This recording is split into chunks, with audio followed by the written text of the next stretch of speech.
Ça, c'est le nouveau Samsung Galaxy S25 Ultra. C'est le nouveau téléphone haut de gamme de référence dans l'univers Android. C'est un smartphone que j'aime beaucoup parce qu'il s'est affiné par rapport à son prédécesseur, parce qu'il est plus léger, parce que l'écran est un petit peu plus grand qu'avant. On sent qu'il y a eu de belles évolutions cette année. Enfin, vous voyez sans doute où je veux en venir. Ce que je vous montre, c'est celui de l'année dernière.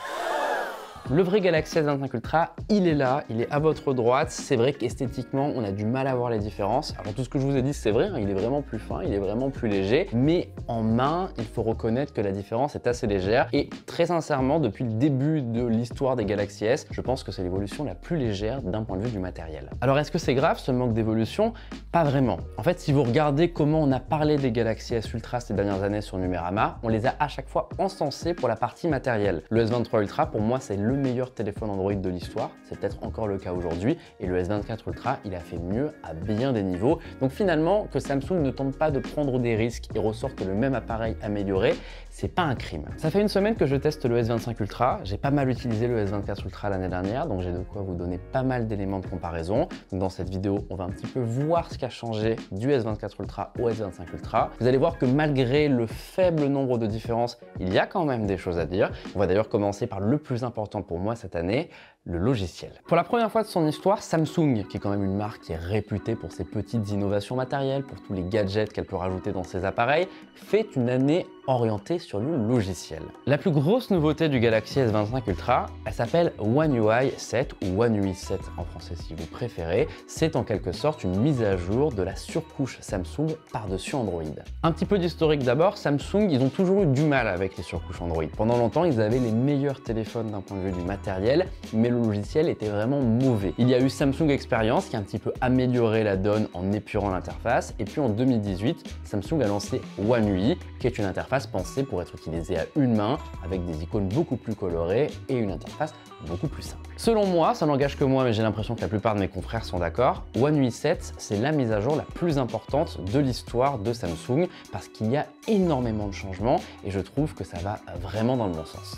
Alors quand je parle de One UI 7, je ne vous parle pas de Galaxy AI, la suite de fonctions d'intelligence artificielle de Samsung, ça on va en parler dans un instant. Je vous parle vraiment de l'interface utilisateur en elle-même. Par exemple, truc tout bête, mais le lanceur pour la première fois chez Samsung, il est vertical.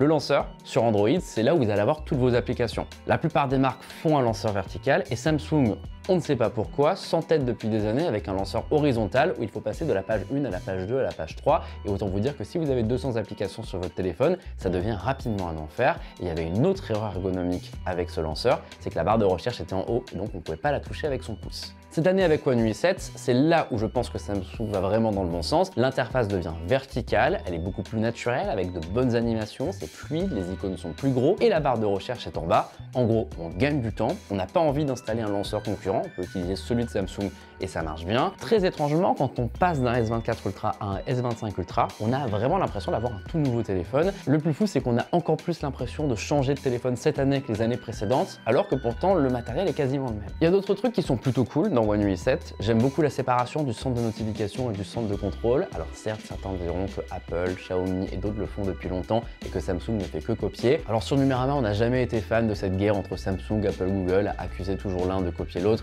La réalité, c'est que l'innovation a toujours fonctionné comme ça. Une marque fait quelque chose, l'autre s'en inspire et tout le monde en profite. D'ailleurs, dans le même style, le centre de notification, on a des notifications qui ressemblent énormément à celles d'iOS. On est loin de ce que Samsung proposait avant. Et moi, je trouve que c'est tant mieux parce que l'interface de Samsung avant, elle était pas très belle et pas très claire. Quand on avait beaucoup de notifications, on se perdait rapidement. Il y a aussi des widgets sur l'écran d'accueil, il y a un écran de verrouillage entièrement personnalisable. Là aussi, on s'inspire de ce que Google ou d'Apple ont pu faire. Certaines applications ont été réorganisées. L'application appareil photo notamment, ça a souvent été très compliqué à utiliser chez Samsung avec beaucoup de menus en bas et avec des réglages en haut qui étaient absolument inaccessibles sans deuxième main. Et bien maintenant, tout est accessible à une main. Les réglages d'en haut ont été déplacés en bas. Ça, c'est bien vu. Et enfin, la dernière nouveauté un peu cool, elle s'appelle la Now Bar, qu'on pourrait traduire barre de maintenant. Alors, qu'est-ce que c'est? Si vous voyez la Dynamic Island d'Apple en haut dans l'encoche avec des notifications en temps réel, eh bien Samsung fait pareil, mais en bas. L'idée, c'est que si vous êtes en train d'écouter une musique, si vous êtes en train d'enregistrer quelque chose, si vous êtes en train de chronométrer quelque chose, eh bien ça va apparaître en permanence en bas de l'écran avec une sorte de notification qui vous suit. Je trouve que là où c'est un petit peu dommage, c'est que c'est limité. Il n'y a pas beaucoup d'applications tierces qui le supportent notamment et ça n'apparaît pas toujours sur l'écran d'accueil, c'est surtout l'écran de verrouillage. Et je pense que si Google l'implémente dans Android dans le futur, ça va devenir une fonction indispensable d'Android.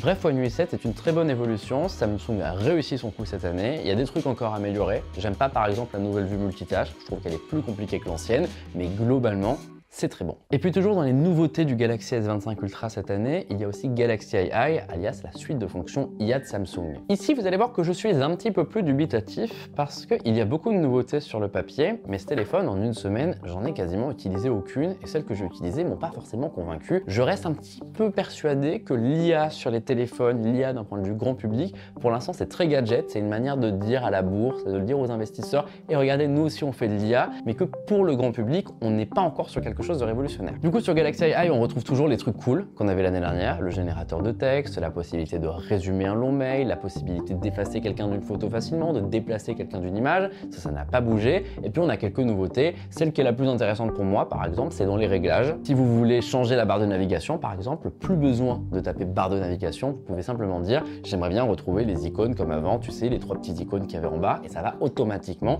vous suggérer le bon réglage grâce au langage naturel. Ça, c'est intelligent, mais ça reste à perfectionner parce que une fois sur deux, quand je l'ai utilisé, ça n'a pas vraiment compris ce que je demandais. Ensuite, il y a pas mal de fonctions gadgets. Samsung lance quelque chose qu'il appelle Now Brief, et Now Brief, ça va être une sorte de résumé quotidien de ce que vous allez avoir à faire. Le matin, ça va vous dire aujourd'hui la météo, ça sera ça, vos rendez-vous, c'est ça, il faut que vous vous habillez comme ça, machin vous a appelé hier, il faut le rappeler. Voilà, c'est des rappels pratiques. Mais ce que je vais reprocher à Now Brief, c'est que ça manque justement d'intelligence. Par exemple, OpenAI a lancé avec ChatGPT une fonction qui s'appelle Tâche, qui va permettre de dire je veux que tous les matins, tu me dises le cours de l'action des 5 actions que je possède, que tu me dises la météo dans telle ville, que tu me dises ce qui s'est passé dans l'actualité technologique, et on a juste à lui dire bonjour et il va vous faire le résumé. Et je trouve dommage que Samsung se contente d'un truc qui décide à votre place au lieu de créer un vrai outil personnalisé qui pourrait faire tout ce que vous voulez lui demander tous les matins. Pareil, une des grosses nouveautés cette année, c'est censé être Gemini qui peut gérer plein de choses à la fois. Alors le truc cool, ça pour le coup c'est une nouveauté intéressante, c'est que Gemini maintenant est directement sur le bouton sur le côté. Donc si on reste appuyé là quelques secondes, il y a Gemini qui apparaît, c'est plus Bixby, c'est plus éteindre le téléphone, c'est vraiment implanté dans l'OS. Maintenant sur le papier, Samsung va nous dire qu'on peut faire plein de choses. Ils nous disent qu'on va pouvoir demander, prends une photo, envoie-la à machin, recherche la date du prochain spectacle de Jérémy Ferrari, ajoute-le à mon calendrier, et que le téléphone est censé tout faire. Le truc, c'est qu'il ne le fait pas du tout, parce qu'il va vous demander à chaque fois de valider chaque action manuellement, et donc on perd du temps. C'est pas aussi efficace que ce que Samsung a pu promettre, et il y a pas mal de trucs qui marchent pas, comme le résumé des vidéos YouTube pour l'instant, en tout cas en français, j'ai pas réussi à le faire marcher. Je pense sincèrement que ça va s'améliorer au fil des mises à jour, mais je ne suis pas super convaincu. Il y a d'autres nouveautés, par exemple on a la même gomme magique sur les vidéos que chez Google et Apple qui va permettre de réduire le son en arrière-plan. Exemple ici on teste la gomme magique, donc là vous voyez vous entendez le bruit des voitures et là on l'active maintenant et normalement les algorithmes font de la magie, vous entendez beaucoup mieux.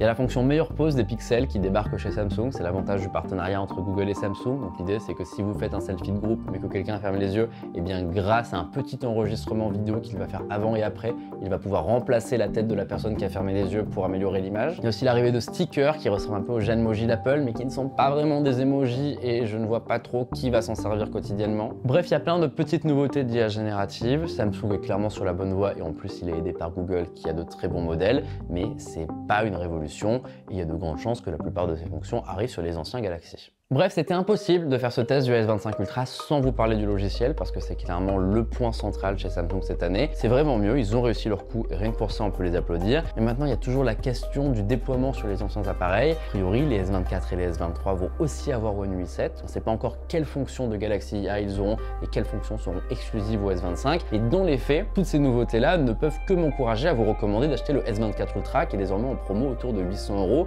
alors que le S25 Ultra, lui, c'est 1479 €. Et si on parle du matériel, quelles sont les nouveautés cette année? Eh bien, ce qu'on peut remarquer, c'est qu'il y a quand même quelques changements. Le S24 Ultra avait des courbes arrondies sur le côté, alors que le S25 Ultra, c'est plat. Et le paradoxe, c'était que sur le S24 Ultra, c'était carré, la forme du téléphone, alors que désormais, c'est un petit peu plus arrondi. Qu'est-ce que ça change à l'utilisation? Eh bien, en réalité, pas mal de choses. La prise en main est un petit peu plus moderne sur le S25 Ultra. Je dirais pas que c'est une révolution. On perd aussi 20 grammes. La réalité, c'est que j'ai du mal à sentir la différence au quotidien, mais le téléphone est en effet effet un petit peu plus simple à utiliser qu'auparavant. On a aussi un écran qui est un petit peu plus grand, un petit peu plus lumineux, on parle de 0,1 pouce, la différence est invisible à l'œil, et en termes de luminosité, on avait déjà un appareil qui était si bon que c'est difficile de voir la différence à l'œil nu. Si par contre il y a un truc qui me dérange un peu sur l'écran et que je trouve regrettable, c'est que l'année dernière on avait un écran anti-reflet du Turfu absolument impressionnant qui mettait une raclée aux iPhones et à tous ses concurrents. Et cette année, certes, on a toujours un revêtement anti-reflet, mais il est moins bon. Si on met le S24 à côté du S25, le S24 est beaucoup plus éteint, beaucoup plus noir que le S25.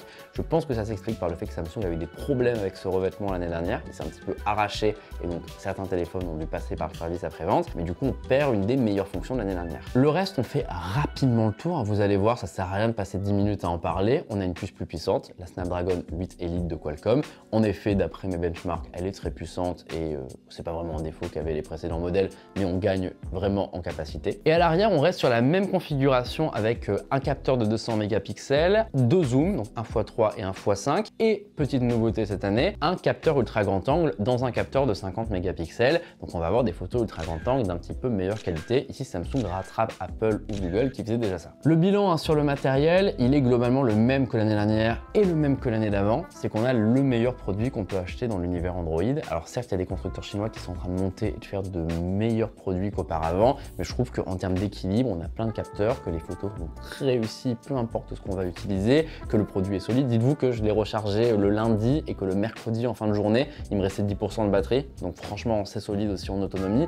La recharge 45 watts, ça fait le taf, mais il n'y a pas de chargeur dans la boîte, donc il n'y a peut-être pas grand monde qui va le charger à cette vitesse. Le seul truc que j'ai envie de lui reprocher, c'est le stylet. J'ai un peu l'impression que Samsung délaisse cette fonction progressivement, puisque jusqu'à maintenant, on avait un stylet Bluetooth qui permettait de faire des gestes. Enfin, si on faisait ça, ça montait le son. Si on faisait à droite, ça allait changer la musique. Si on appuyait deux fois, ça allait changer l'appareil photo. Ça faisait des trucs assez sympas. Les gestes Bluetooth, moi j'ai toujours trouvé ça inutile. Par contre, il y avait un truc vraiment bien, c'était la perche à selfie. Vous posiez votre téléphone au loin et avec le bouton sur le stylet, vous pouviez prendre une photo à distance et ça marchait bien. C'était bien mieux que faire un geste ou autre chose. Et ça, ils l'ont retiré. Maintenant, c'est un Bluetooth passif, ultra normal, un peu similaire à un stylet basique. Et pour moi, ça retire l'intérêt d'un stylet. Je vois pas l'intérêt d'avoir un stylet dans ce téléphone. Je préférerais limite gagner en batterie plutôt qu'avoir un stylet qui a des fonctions en moins. Et je pense, si vous voulez mon avis, que dans les 1 an ou 2, Samsung va peut-être retirer le stylet de ce téléphone et le mettre en option. En ce qui concerne le réseau, c'est toujours un des meilleurs produits. C'est un des rares compatibles avec la 5G SA chez Free, par exemple. Le Wi-Fi 7 est très bon. J'ai dépassé les 3 Go par seconde sur ma Freebox. Donc là-dessus, très content. Il chauffe très peu aussi, ça pouvait être un défaut des modèles précédents. Là, je trouve que la température est idéale. C'est plutôt réussi partout. Bref, d'un point de vue du matériel, c'est un grand cru. Le S25 Ultra est mieux que le S24 Ultra, qui était déjà meilleur que le S23 Ultra, qu'on présentait comme le meilleur téléphone Android de l'époque. Donc Samsung propose toujours un des meilleurs appareils du marché, si ce n'est un des plus complets. Donc on ne peut que vous le recommander si vous aimez Android.